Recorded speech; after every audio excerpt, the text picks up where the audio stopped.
Seguimos conversando en el ciclo de 60 años de Chilevisión. Esto es Chilevisión 60, el podcast. Mi nombre es Nicolás Copano. Muchas gracias por acompañarnos a través de todas las plataformas para poder disfrutar de una conversación sobre televisión con dos personas que de verdad son una clase humana de este formato que a muchos encanta. El primero es nada más y nada menos que un profesor, digámoslo, director de televisión, gran prohombre de las comunicaciones, leyenda del canal. Durante las conversaciones que hemos tenido en este ciclo ha aparecido de forma notable y es la hora de conocerlo en la actualidad en pantalla, ya que indudablemente es uno de los fundadores de nuestra televisión. El señor Antonio Freire está con nosotros. Y para poder complementar este relato, parte del momento más exitoso de este canal en los últimos años tiene un nombre y un apellido. Es Natalia Freire, ejecutiva de televisión, productora hoy en día de exitosos proyectos audiovisuales, los cuales vamos a detallar, pero también parte del cambio que tuvo la televisión principalmente en los albores del nuevo milenio y que indudablemente dejó consecuencias políticas y sociales hoy dando vueltas en varios formatos. Vamos a estar con ellos. ¿Cómo están los dos? Uh, gracias a ti, gracias al canal por darme esta oportunidad de volver a visitar el canal de la Universidad de Chile, porque así fue. Siempre estuvo en manos de la Universidad de Chile hasta 1973. Pero además también tengo que agradecer la oportunidad de presentarme con mi hija. Es primera vez que estamos frente a las cámaras juntos.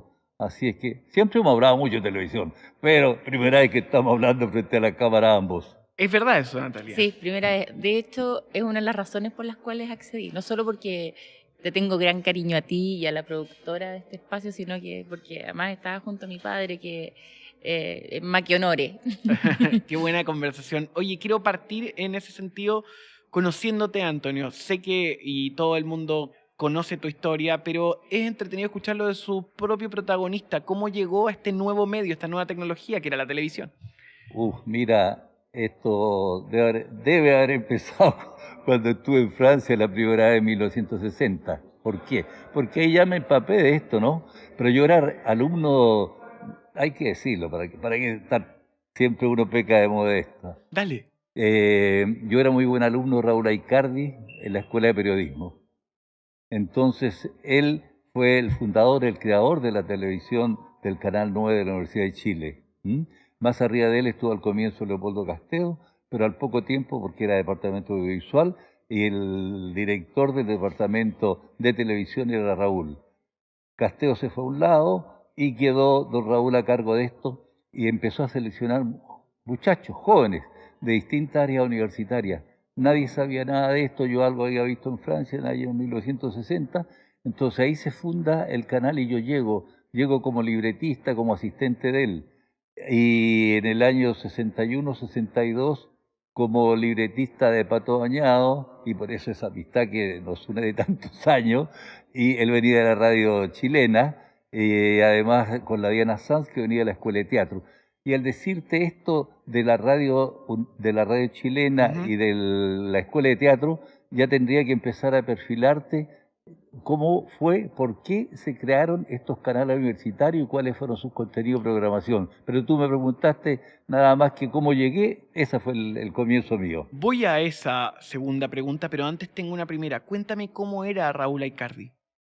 Humano, sencillo, gran maestro, cultísimo, preparado al extremo de tener como autodidacta un pasado que arrancaba de sus padres que habían sido actores y que habían estado en Uruguay. Entonces después de Uruguay se vienen a Chile. Y ahí es donde él tiene una base completa porque está el teatro que hacían sus padres y él con su formación indudablemente autodidacta, pero muy leído y abarcando todo lo que era la gama de los medios de comunicación en esa época. Te cuento que en una oportunidad entrevistaron él llegó a ser el director de la radio chilena. Ok. Entrevistaron a Violeta Parra, Ujú. y dijo aquí el único director y el primero y el único que existe director de radio es Raúl Aicardi, porque tenía una sensibilidad, una capacidad para adelantarse. Entonces él, en esa época, a Violeta la miraban así como menos, con desdén. Pero Raúl, por eso te digo que tenía un corazón, una humanidad, al contrario, la protegía, la ayudaba. Y era correspondido ese efecto. ¿Cómo se da el momento en que comienzan las transmisiones? ¿Qué recuerdas de ese pasillo en la Facultad de Ingeniería? Eso está lleno de anécdotas, porque nosotros trabajábamos, mira, para poder entender lo que fue la televisión del Canal 9 de la Universidad de Chile, para mí hay que insertarlo en esa realidad política, económica, existente en los años 60. ¿Cierto? Nosotros sabemos que los años 60 fueron históricos y que en todo el mundo lo que pasó en Francia, ¿cierto?, tuvo repercusión. Ujú. Eso ya venía desde antes.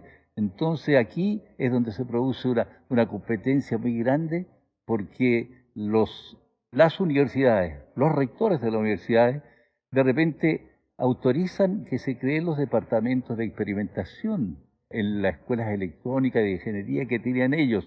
Entonces, esto ocurre simultáneamente en el Canal 9 con Bartolomé de Cerdega y otros genios de la ingeniería, en el Canal 13 con Pedro Caraval, también está ahí Nicoletti, Álvaro, en fin. Nicoletti, que es el Arturo, director sí, sí, sí. mítico de Sábado Sábado Gigante Gigante, en el mejor periodo que fue la televisión abierta así chilena. es. Y en Valparaíso está Carlos Meléndez, Amadeo Pascual, en fin.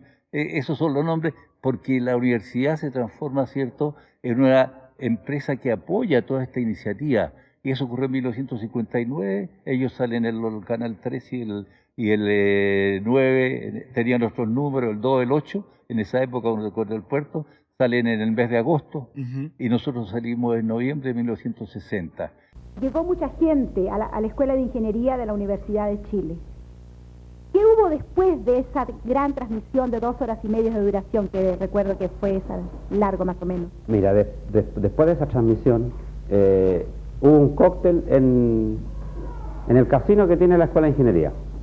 Una vez que terminó ese cóctel, nosotros nos veníamos como lo hacíamos todos los días después de los ensayos, un café que hay ahí en Arturo Prat con Alameda, que era el Indianápolis, donde siempre hacíamos críticas sobre los programas, qué sé yo, y además para intercambiar opiniones con respecto a lo que íbamos a hacer.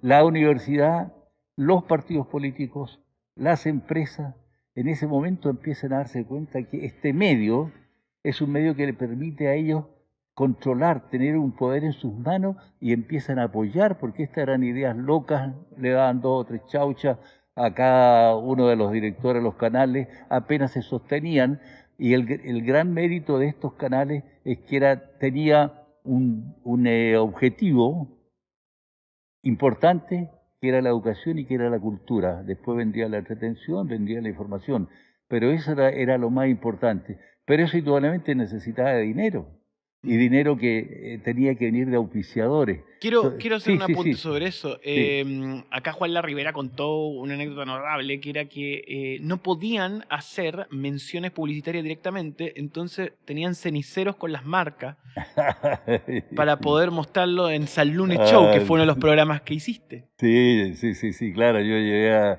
Juanito, lo fui a buscar a su casa porque él tenía verdaderamente condiciones riquísimas. Y es así, en el Salón del Show un día se me ocurrió mostrar, ya estábamos con la prohibición, ya en el Canal 9, de hacer Publicidad.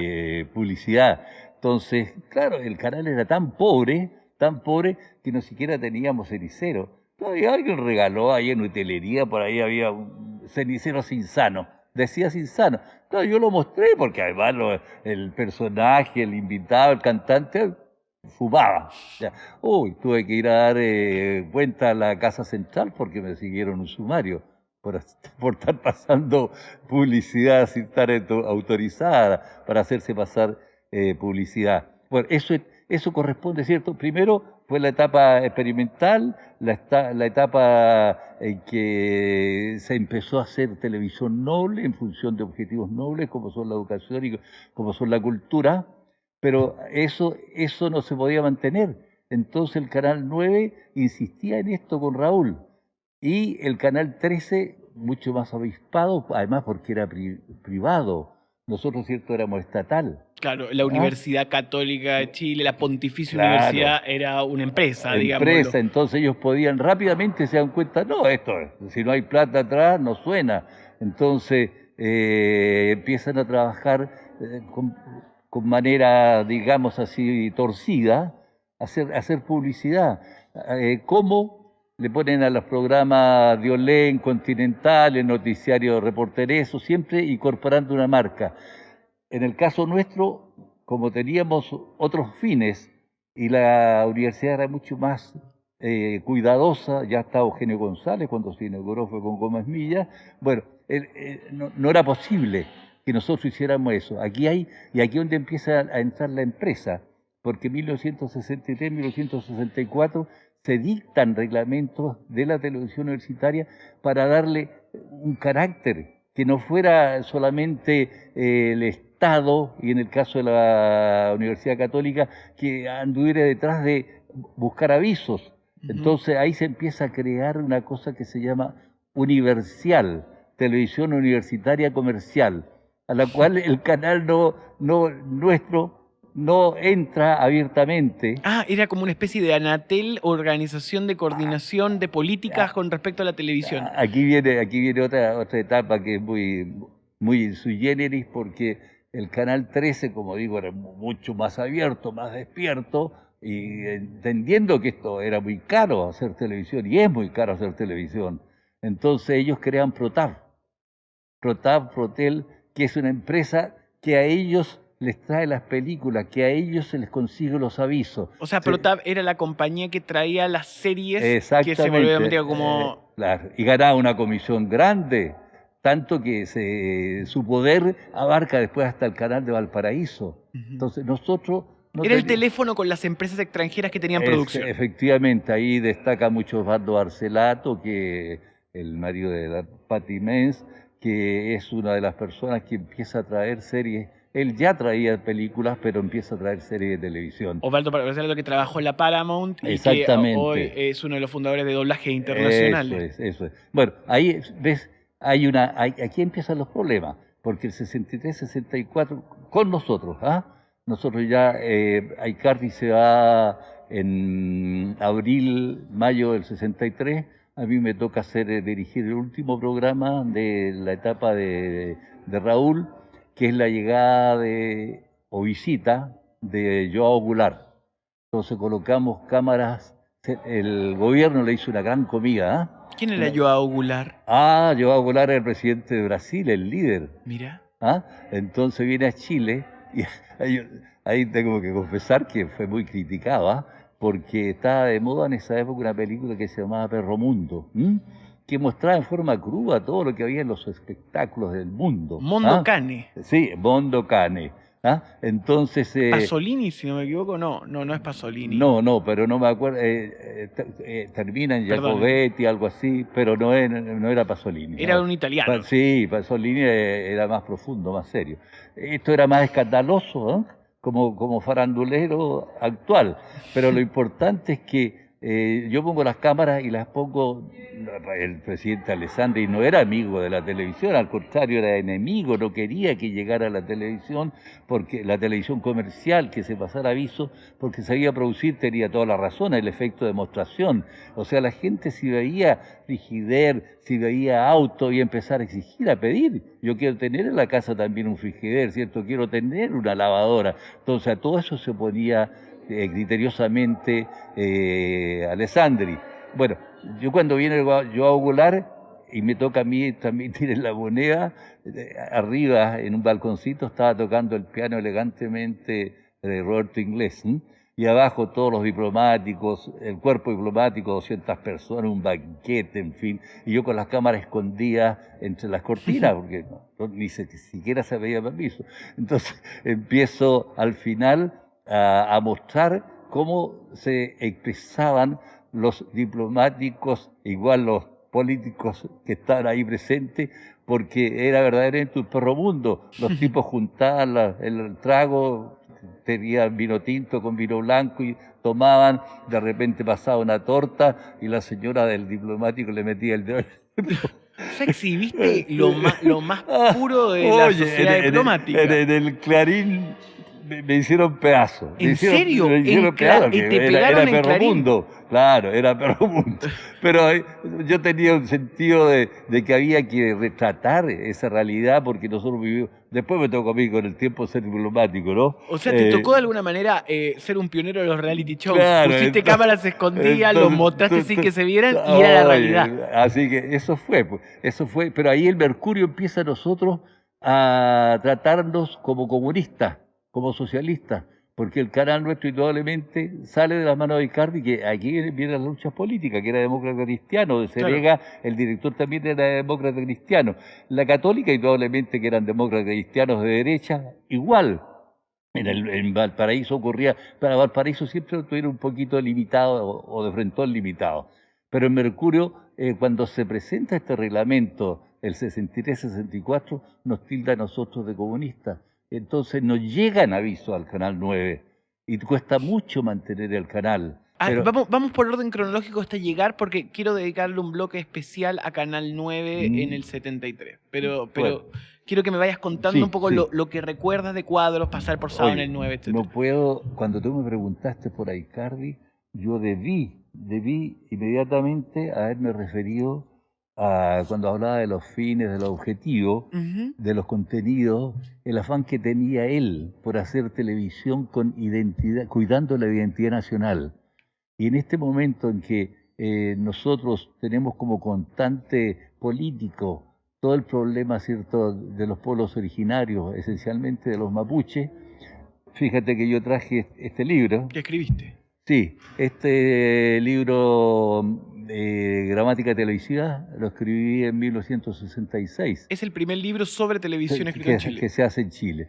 Y aquí hay un documento que me lo entregó Enrique Mella, que era camarógrafo en ese momento. Los Mellas son una familia de camarógrafos, desde el padre, bueno, todo, media docena de primos, hijos, todos han trabajado en todos los canales de televisión. Y él me entregó este documento que corresponde al libreto de la primera transmisión. Entonces aquí es magnífico porque... ¿Qué decía esa primera transmisión? ¿Me puedes regalar un fragmento para poder rememorar?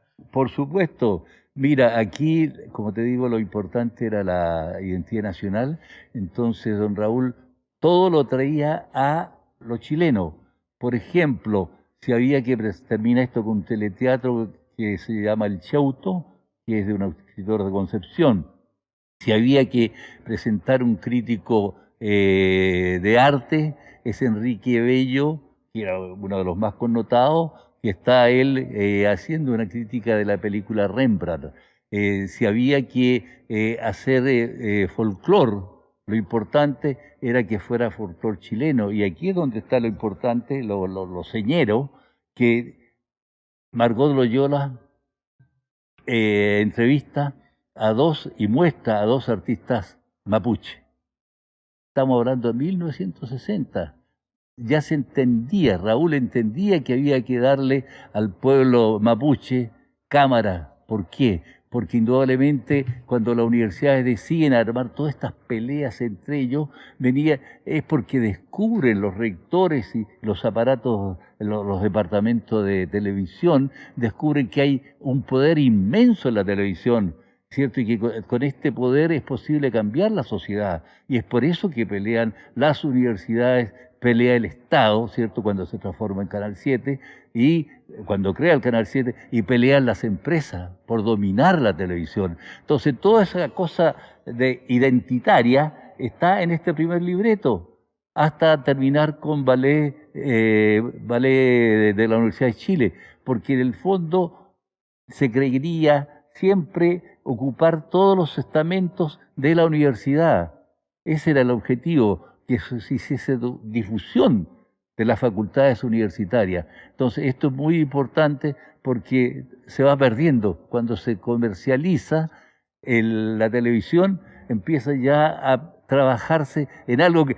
Mira, esto es para la risa, porque todos decían que la televisión norteamericana era una televisión burda, una televisión que no tenía ningún fin cultural, porque solo que la alimentaba, ¿cierto?, el deseo de ganar dinero. Entonces, por nada del mundo, cuando había que definir cómo hacer televisión en Chile, ellos dicen, no, no vamos a elegir el sistema norteamericano porque es pecaminoso, te prometo. Y esto también iba al Congreso y todas partes, sino que vamos a hacer una televisión a la europea. Pero ¿dónde se pierde la televisión europea más cultural, educativa, Ofraten, TV College, todo este tipo de cosas? Nosotros hacíamos televisión educativa. Viola Soto, que había estado en la teleescuela italiana, llega acá en 1961-62 y llevábamos televisión. Ahora está de moda la teleclase. Hace 60 años nosotros hacíamos teleclase. Ustedes me han preguntado cómo recuerdo yo la experiencia de televisión educativa en el Canal 9. En verdad la recuerdo como una experiencia pionera que permitió a los profesores chilenos manifestar su talento creador con medios económicos muy restringidos, medios materiales muy magros, que le permitieron realizar una experiencia adecuada al dinamismo de la televisión con los elementos más modestos que hubiese podido imaginarse un tecnólogo moderno acostumbrado al empleo de maquinarias complicadas. En verdad que la televisión educativa nos dio la posibilidad a nosotros para hacer ver a los colegas cómo colegas de ellos podían utilizar recursos muy modernos para hacerlos conocer prácticas educacionales nuevas que los incentivaron a cambiar su manera de orientar el proceso de enseñanza-aprendizaje y que los llevaron a solicitarnos que les hiciéramos seminarios en los cuales ellos pudiesen aprender realmente a utilizar los medios audiovisuales que nosotros, haciendo televisión, les mostrábamos que podían usarse en la educación nacional. Entonces, estamos hablando de la etapa más hermosa que pudo tener la televisión. Entonces, esto después va cambiando y terminamos una televisión comercial, que es la que autoriza definitivamente el señor Pinochet cuando se tiene que ir del gobierno. Pero tú te adaptaste en ese proceso de los 70, ¿hiciste algunos programas de entretención? Mucho. Muchísimo. Mucho, porque igual el rector ya había desaparecido Eugenio González, después vino Eugenio González puso a Carlos Frei y Elvio Soto, pero después ya vienen las peleas, Edgardo Beniger, en fin, el rector. Entonces descubrimos que nosotros también, si no desaparecíamos, entonces empezamos a contratar estrellas, se contrata a Pepe Abad para el noticiario, y empezamos a pasar publicidad. Porque la única forma que teníamos era ahí, entonces empezamos con la televisión de entretención, cuando ya estábamos instalados en Inés Maturrejola. Y ahí me toca hacer entre muchos programas, mucho Café El Campeón, Chile Legendario, Chile TV, mucho, hacer Sábado en el 9. Sábado en el 9 traemos a Enrique Paluenda con Enrique Sepúlveda, que era el otro director, lo traemos de Ecuador. Él ya había triunfado en Puerto Rico y después se fue a Ecuador, entonces lo llamamos y viene él acá. Y eso fue lo más, para mí, uno de los, así como desde el punto de vista político, es significativo que nosotros hayamos transmitido el primer programa presidencial en 1964, conducido por Carlos Frey, que era el director del canal, y participaba Frey, participaba Durán y participaba Allende. Entonces, así eso es significativo. También es significativo el hecho de que a Canal 13 le hayamos ganado rotundamente el año 71, 72 y 73. Espera un poco. Esto confirmaría el mito que dice de que el único canal que venció a Sábado Gigante en un momento fue el 9. ¿Cómo era ese programa y cómo lo armaron? Cuéntame. Uy, esto es... trabajamos dos directores, Enrique Sepúlveda, yo, y dos productores, Jorge Pedreros, que estaba empezando. Cuando a Jorge me pidió por favor que le regalara autografiado este libro, entonces... Se hicieron amigos. Yo ya era conocido y él estaba empezando. Entonces, en ese momento, entre los cuatro, más Enrique, que traemos para hacer Sábado Gigante. Fíjate qué importante lo que tú me preguntaste, porque el canal nuestro está desfinanciado. como éramos de izquierda, no teníamos publicidad. Nos manteníamos con colectas, con los centros de padres, con los centros comunitarios, con dinero que nos daban los sindicatos. Entonces así podíamos hacer programas, pero el único programa que estaba bien financiado era Sábado en el 9 con Enrique Maluenda. Porque trajeron una figura a poder conducirlo. En ese momento, claro, empezamos ya a decir, bueno, si hay un Don Francisco al otro lado y tiene a Diolén, Prolén, todo este tipo de cosas, porque nosotros no podemos.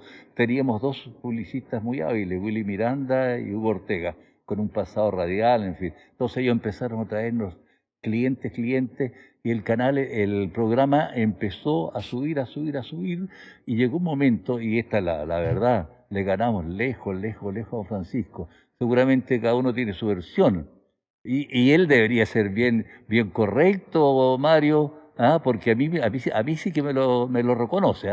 Estaba yo, teníamos reunión todos los lunes, Entonces yo estaba parado un día lunes a las 4 de la tarde, en la Gran Avenida Paradero 30, 31, era el Chile convulsivo, era el Chile que no había locomoción, era el Chile que tú no podías tener ni siquiera benzina para el auto. Entonces yo estaba haciendo el dedo para que alguien me trajera y pasa a Don Francisco. Pasa a Don Francisco a las 4 de la tarde, nos conocíamos mucho. Y yo lo entrevisté muchas veces como periodista. Entonces, Toño, ¿qué hace aquí? ¡Pum! Voy a reunión del programa Sábado en el 9, que te vamos ganando. Se ríe. Entonces ahí él me dice, Toño, efectivamente me van ganando en el rating, porque don Eleodoro Rodríguez me anunció que el programa se acortaba, y yo no puedo aceptar que de 6, 7 horas, nosotros transmitíamos 8 horas, desde las 7 horas, desde las 2 a las 9 de la noche, después entraba el noticiario. Y por lo tanto, si yo tengo que hacer 1 o 2 horas, significa que he fracasado. Y hasta aquí llego y me voy a trabajar a la televisión de Costa Rica. Entonces le digo, pero esto es efectivo, ¿es verdad? Sí, Toyo, es verdad. Ustedes me ganaron, he perdido y me voy a Costa Rica. Era muy emotivo. Oye, esto lo puedo firmar, es verdad. Llego al canal, lo que es la vía, lo que es el contraste, porque todo tiene 2 caras. Llego al canal ese día, reunión todos los lunes a las 5, hacemos reunión los 4 productores. Y llega, empieza a hablar de Enrique, y nosotros a darle idea, y yo los dejo que corra la idea. Y de repente le digo, oye, pero no sigamos hablando porque yo tengo una noticia más grande. Bla, bla, bla, bla, y les cuento lo que acaba de decirme don Francisco. Entonces viene Enrique, reacciona y nos dice, es que yo tengo que informar otra cosa. Me vuelvo a Puerto Rico. ¿Pero cómo? Que le ganamos a don Francisco y tú te vas. Sí, porque me han llamado, bla, bla, bla, bla. Y eso estaba dentro ya de lo... Él tenía deseo de irse, porque también había problemas. Uno tiene que decir las cosas como son. A él, por ejemplo, éramos ganadores, éramos triunfadores, habíamos derrotado a don Francisco, y lo firmo, ¿no? Y lo tiene que reconocer Mario, que no lo puede inventar una cosa así. El mismo Enrique tenía problemas dentro del canal. Nosotros éramos de izquierda.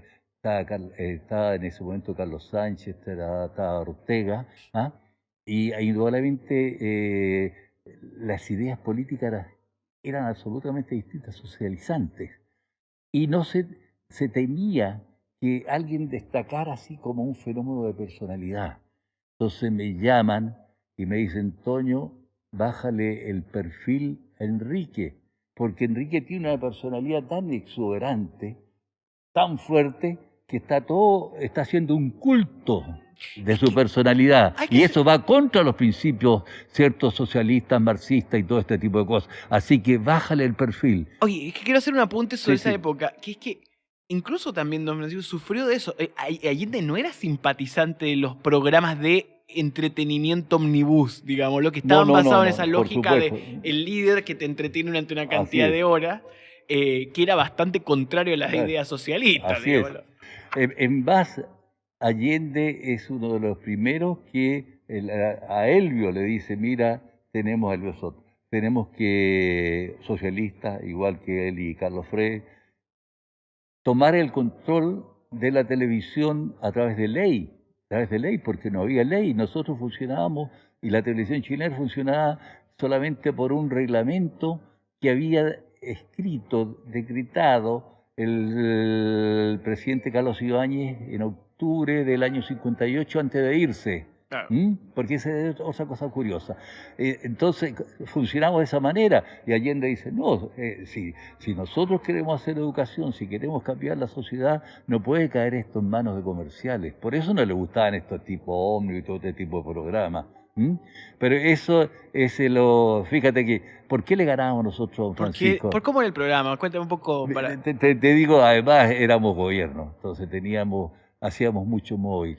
Y estábamos, es como esta votación que hubo recientemente del plebiscito, que el pueblo se expresaba. Era la época de la Unidad Popular.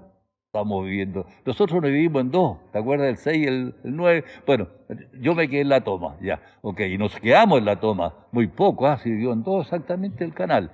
Entonces, el programa nuestro era con las comunidades.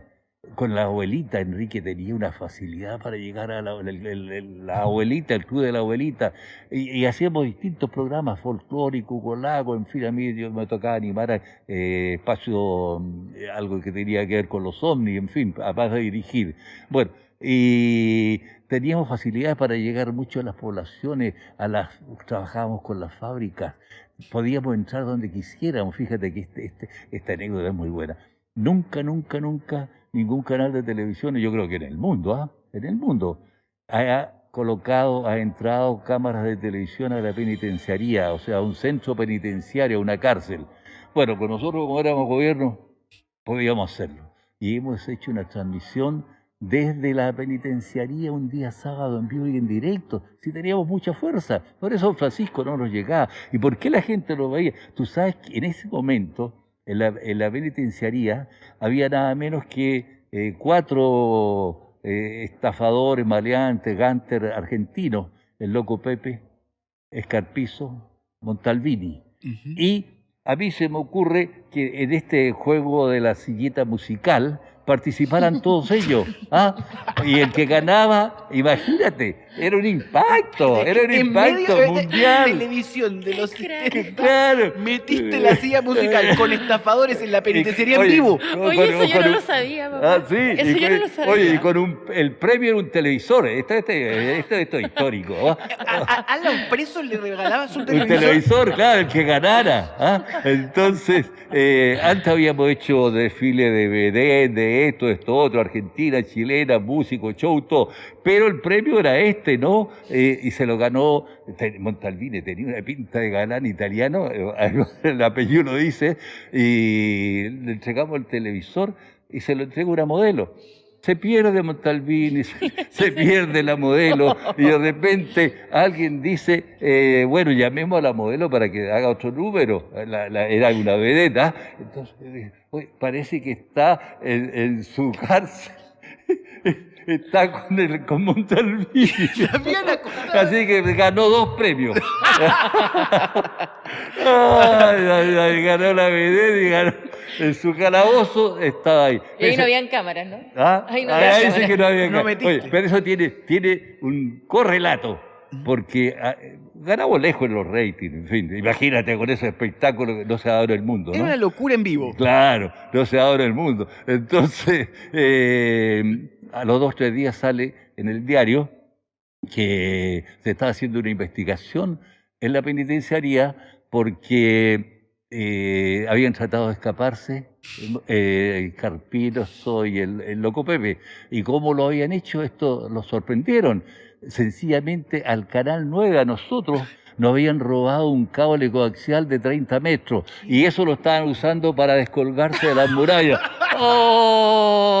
¡Ay! Oye, pero el escándalo, tengo todos los recortes, ¿ah? Yo no cuento mentiras. Tengo todos los recortes de Clarín y todo. Así que además tuve un correlato, como te digo, de un robo. Hay muy poco archivo de tu época en Canal 9 porque en realidad todo nunca se pensó que en el futuro estas cosas iban a mantenerse en el tiempo, lo cual es una lástima, pero están esos recortes, están los recuerdos, sí, está todo eso. Voy a hacer el siguiente ejercicio. Sí, Permíteme. sí. Gracias. Llega el 8, Mm.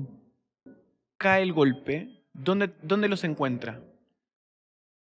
El golpe, ya estábamos todos afuera, o sea, ya cada uno estaba por su lado, desbandado. Ujú. Cada uno estaba desbandado. Entregamos el 8 y desaparecimos hasta volver a juntarnos el 24 de octubre, porque yo tengo por ahí hasta no sé si estos días estuvo votando ahí, está el decreto que nos expulsa a 72, 73, nos exonera, como decían en esa época, nos exonera como trabajadores del Canal 9. El 24 de octubre estuvimos haciendo fila frente a una oficina que había al frente, y acá, firme aquí, firme acá, nos dieron un cheque y chao, y hasta luego arranquen, los que estaban vivos. ¿Qué edad tenías tú? Yo creo tenía meses, de haber tenido 11 meses. Sí, claro. Yo estaba en mi cuna. Estaba en tu cuna. ¿Y cuándo decides irte? Esa es otra historia, porque yo estaba, primero me voy a Puerto Rico, me lleva Maluenda.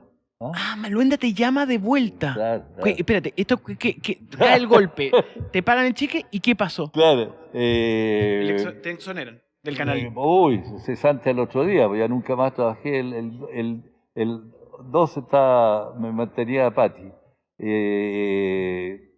Ella también la echan de Televisión Nacional, pero después consigue pega en el France. Yo estaba invitado al Festival de la Voz y la Canción de Puerto Rico de septiembre, que lo organizaba un independentista de apellido Ramos, no sé cuánto, en Puerto Rico, que era amigo de Maluenda, porque Maluenda era la estrella, y la relación nuestra viene del Liceo Barro Borgoño, éramos compañeros de curso. Ujú. Entonces, por eso está, que yo le 20, y él le 20. Entonces, Amigo de teléfono. claro, me llama y me dice, Toño, bla, bla, bla, bla. Ahora sí, el amigo socialista le dice, hay que sacar a tu amigo de Chile. Que yo no sé, no pude ir, y ni se realizó ese Festival de la Canción en septiembre. Así que me lleva en noviembre allá con la posibilidad de buscar trabajo que no encuentro. Apenas un turno en la UPI, $200 me moría de hambre. Así que me llama Patti y me dice, mira, Percy Eilhart, Persigue el dibujante. el dibujante, vuelvo a Chile, porque me ofrece el cargo de director del Departamento de Cine y Televisión de la Técnica. Ya. Ahí alcanzo a estar justo un año y me gano una invitación para ir a un evento, un seminario de televisión educativa en Perú. Perfecto. Parto, pero durante el último tiempo me hacía la vida imposible en la Universidad Técnica. Imagínate, yo insertado hombre de izquierda que había vuelto a Puerto Rico, todo este tipo de cosas, y a cargo del Departamento de Televisión y Cine de la Universidad Técnica, del rector Tasté, ya. Entonces, siempre encontraba papeles en las máquinas de escribir, en las máquinas de cine, en fin, comunista, ándate del país, 20.000 cosas. Yo no le daba importancia, le decía a Percy, mira, Percy, te estoy trayendo puros problemas, déjame ir, no quiero más estar en esto. Entonces, no te puedes ir, en fin, ¿no? Yo te conozco a ti como una persona honesta, honrada, listo, ya. Pero, cuando me voy al aeropuerto, estoy arriba del avión y veo que llegan 2 jeeps con militares, se bajan con carabinas, qué sé yo, fusil y todo este tipo de cosas, pero el avión iba. Yo dije, ¿a quién vienen a buscar estos desgraciados? Y después, cuando estaba en Perú, me dicen que me iban a buscar a mí. Me acusaron de contacto internacional marxista. Porque como yo había viajado a Puerto Rico y viajaba a Lima, entonces indudablemente que era una persona que seguía moviéndose como antes. Así que ahí, chao, nunca más. Y te quedaste en Perú. Claro, y ahí partimos a Venezuela. Indudablemente tu vida en el extranjero también te influye, porque tú estudiaste entonces afuera durante muchos años, cuando eres chica. Claro, como casi toda la primaria. Claro. Y cuando llegamos, mis papás me pusieron en un colegio que era integracionista, el latinoamericano integración, el latino. Y ahí... Que era el lugar donde, vamos, no voy a caer en la caricatura, pero los cuentos cuentan, lo cuenta Gumucio en sus memorias prematuras. Sí, que claro, un libro- el primo hermano de Gumucio era mi mejor amigo, el Martín Gumucio, que ya no está. Rafael Gumucio, escritor, Sí. que era el lugar donde llegaban los hijos de los exiliados. Mira, era una suerte como de nido de águila, pero más Más de acá, progresista, digámoslo. Un poco más de abajo, digamos, porque se supone que, claro, éramos todos los que llegábamos, pero también habían niños con necesidades, o sea, quizás con déficit atencional, no diagnosticado en esa época, ¿verdad? Y ahí es interesante porque es divertido que mis compañeros de colegio mi mejor amiga era la Leo Varela, más arriba estaban los guapetones que era Pablo Morales, que fue gerente de este canal, Javier Urrutia, ya la Javi Contador que era más chica, o sea, era todo que es divertido, que una generación que luego nos encontramos en los medios. Ujú. Y llegué a ese colegio hasta que mi papá decidió sacarme, luego que el Negro Palma nos organizaba como juventudes, ¿verdad?, de secundarias, y en alguna de los mítines me atropellaron porque el Negro nos ponía en la primera línea, a los más chicos. El Negro Palma Salamanca. Sí. Estudié periodismo, como te dije, yo creo un poco por descarte, porque no me dejaron cantar ni actuar, pero claro, pero siempre las letras fueron mi tema. ¿Dónde y estudiaste periodismo? En la Universidad Las Condes. Dado Que que es el origen de la Universidad del Desarrollo. Sí, pero esto tiene una historia, porque primero mi papá me pone en una universidad amazona que se llamaba La República, que me cargó. Entonces yo salgo a mitad de año y le dije, papá, voy a salir de esta universidad que me cargó, entonces voy a ser preuniversitario. Mi hija no hace preuniversitario, así que te vas a la primera universidad que te reciba ahora en junio. La única que me recibió fue esa. Y sabéis que fue una buena experiencia, porque era muy fácil, saqué la carrera en 4 años, me puse a estudiar, a trabajar al tiro a los 18 en la tercera, y sabéis que tenía súper buenos profesores. Entonces empezaste como a desarrollar esa beta. Claro, o sea, en forma, como dije, empecé a estudiar periodismo y estudié comunicación audiovisual. En esa época ya era el EACE, y sale un llamado a participar de un concurso donde 230 jóvenes talentosos ¿verdad?, podrían integrar las filas de un canal que iba a ser rupturista, que íbamos a escribir otro lenguaje audiovisual que era rock and pop. Y quedo entre esos 230 de no sé cuántos. ¿Tú también postulaste? No, ¿Eres muy yo chico? soy... Tú eras una guagua, ¿verdad? Pero quiero ir a algunos puntos sobre eso. En ese proyecto estaba uno de los publicistas del No, que era Juan Forch. Juan Enrique Forch. Y que escribe una Biblia, que Sí. era como súper Lola. Bueno, lo divertido es que cuando a mí me entrevista Juan Enrique Forch con la Consuelo Saavedra, y la Consuelo rayó conmigo, dijo, no, porque era para un proyecto que se llamaba El Pulso. El noticiero de Canal 2. El noticiero de Canal 2 que ella lo conducía. Entonces, no, sí, tiene que ser. Y Juan decía, no, porque es muy dispersa. O sea, le gusta la esgrima, lee el tarot, hace historia, es comunicador audiovisual y además es periodista. No, decía Juan. Y sin embargo, la Consuelo le decía justamente, este es el tipo de talentos que necesitamos, ¿cachai? Y bueno, y integré las filas del canal durante mucho tiempo. A mí me tocó inaugurar el canal. Fui la reportera que recibió a Eduardo Frei, ¿te acuerdas? Que, ojo, en directo. Hay que hacer algunos contextos. La compañía que era dueña de Canal 2 Rock and Pop era la Democracia. compañía Chilena de Comunicaciones, que Era la democracia cristiana.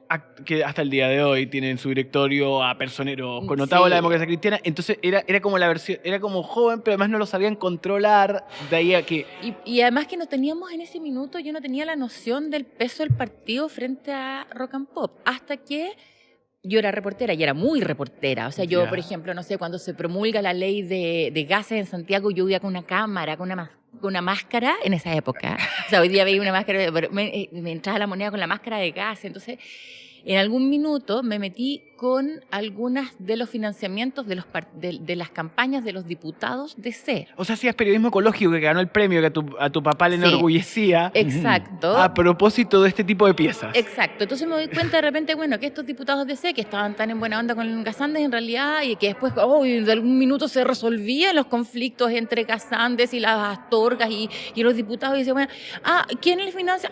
Bueno, entonces me llamaron por teléfono muchas veces Luis Ajenjo a calmarme, a decirme, mira Natalia, es fantástico lo que haces, pero... Y ahí te empezás a dar cuenta que todo este mito y este ideal de canal finalmente respondía a unos intereses, ¿verdad?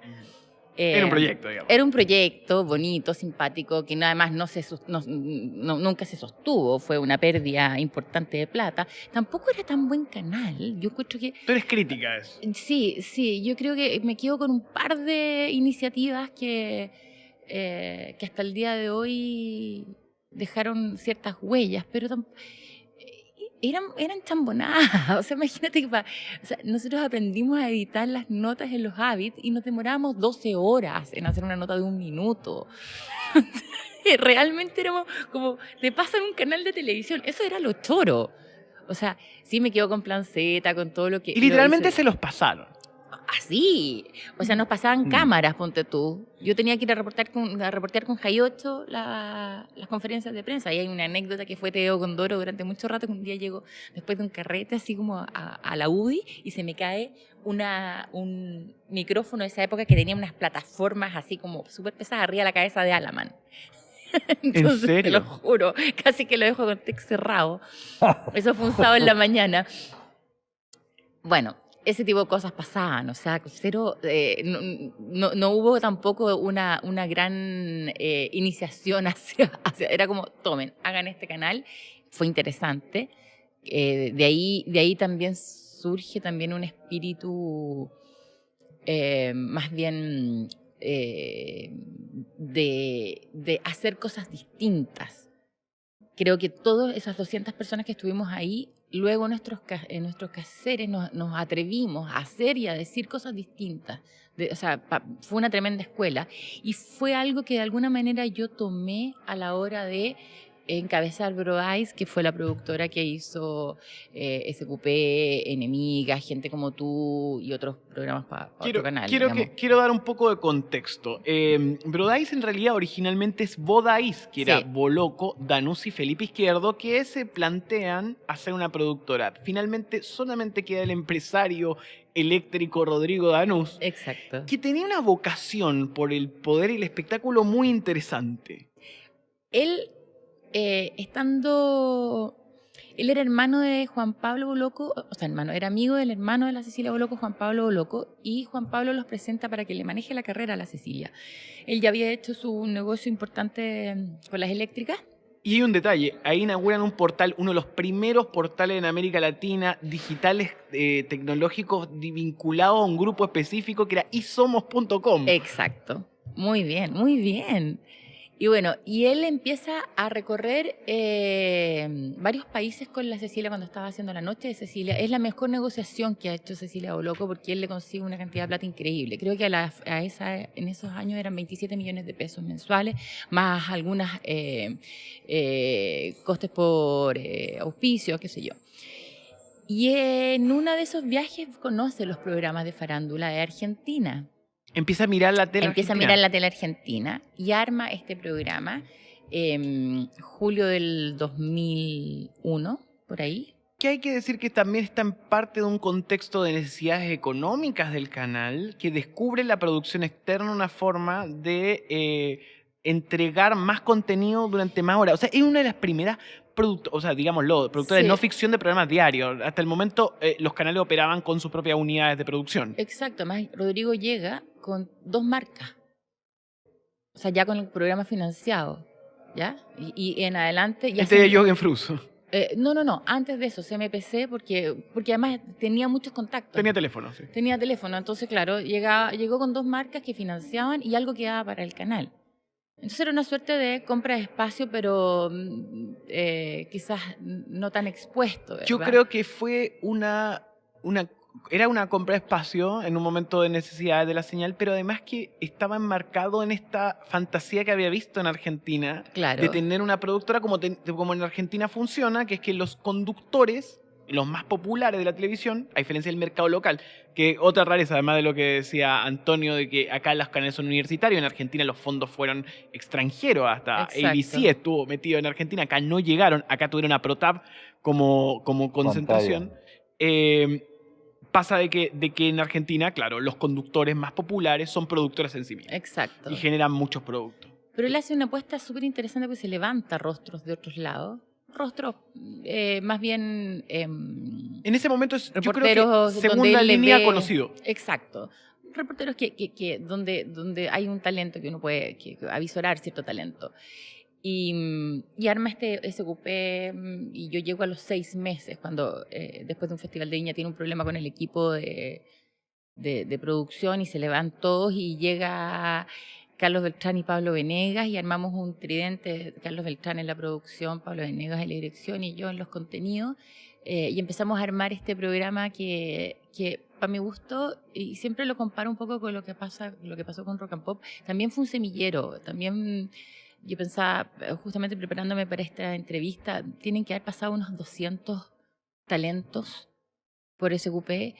Te podría nombrar, no sé, claro, Jenny, Tico, ¿verdad? La Carola, pero luego entonces Freddy Stock, luego la Pamela Giles, Julio César Rodríguez también fue panelista, mucha gente, bueno, Ítalo Pasalacqua, mucha gente que dejó de hacer ciertas cosas y se viene hacia el área de la entretención. Bueno, Jordi Castel, que en esa época era fotógrafo. Felipe Abello no quería estar en pantalla.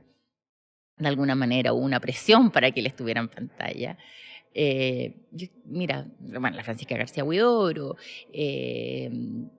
no sé, si yo hoy día empiezo a mirar la tele, por lo menos, no sé, 30% de los personajes que hoy están en televisión pasaron por SQP. Ahora, no es, quizás, no tiene esta cosa así como, hoy sí, yo pasé por el SQP porque como tenía unos ribetes faranduleros, no es de todo orgullo, digamos. Quiero decir algunas cosas. Hay un factor que es clave, que es la aparición de esta nueva camada que llega a las últimas noticias. Exacto, y empieza como...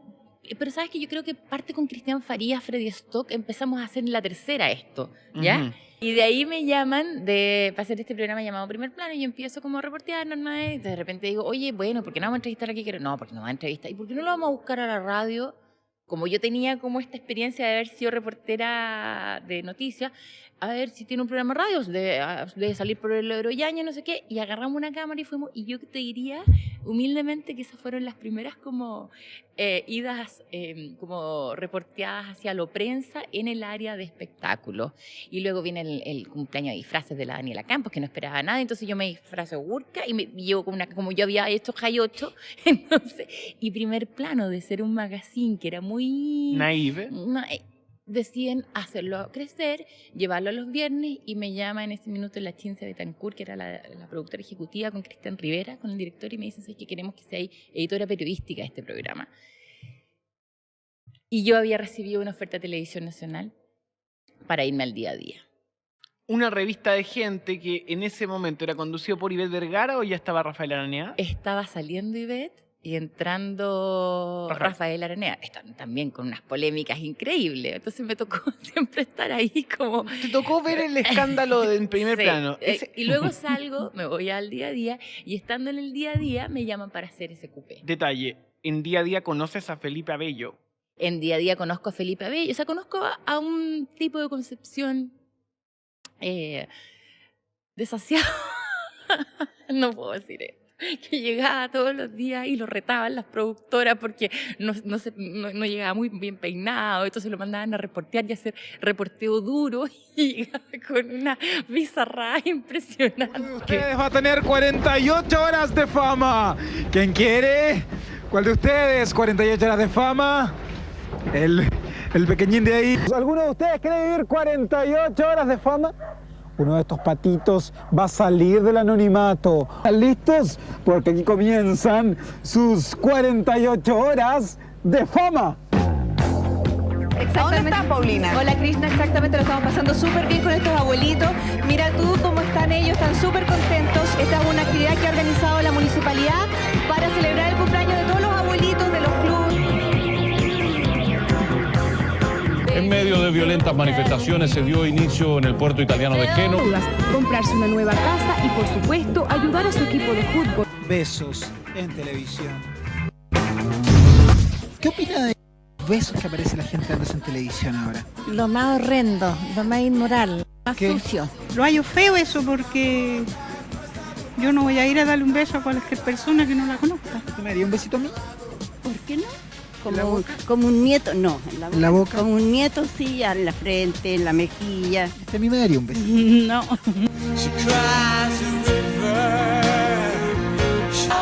Felipe, ¿De qué? Felipe, sí, yo quiero así, a mí quiero pedir, Felipe, quiero pedir,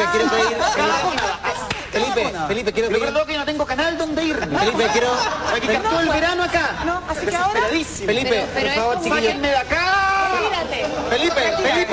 Felipe, quiero pedir en defensa de la Carola y la ¡Chito chiquilla Jara! que por favor, si estás tan incómodo, te vayas del panel. Gracias por venir hoy día, te estamos llamando. Gracias. Ay, qué hueva. No. ¿Cómo el país estaba jugando? Gracias, Felipe. Se nos acabó la paciencia con este juego. Gracias, Felipe. Mándate cambiar inmediatamente el roto para el educado. Gracias, Felipe. Continuando con el pero programa. chicos, Cristian Pérez, conductor de este Está programa, conductor y hay que bastante respetar serio y hay su que opinión, respetar. Felipe. Él nos llama todos los días para ver si nosotros asistimos. Gracias, Felipe. ¿Me voy? Sí, él es el conductor. ¿Para mi casa? Para donde tú quieras. Si quieres te puedes bañar en pelota, me da lo mismo. Gracias, Felipe. Los elementos yo diría que fue como definir estructuras corales, como te digo, donde estuviésemos representadas las voces de la sociedad. La pauta era una anécdota, porque siempre la pauta era un guión. Yo soy guionista, ese es mi magíster. Y la pauta era siempre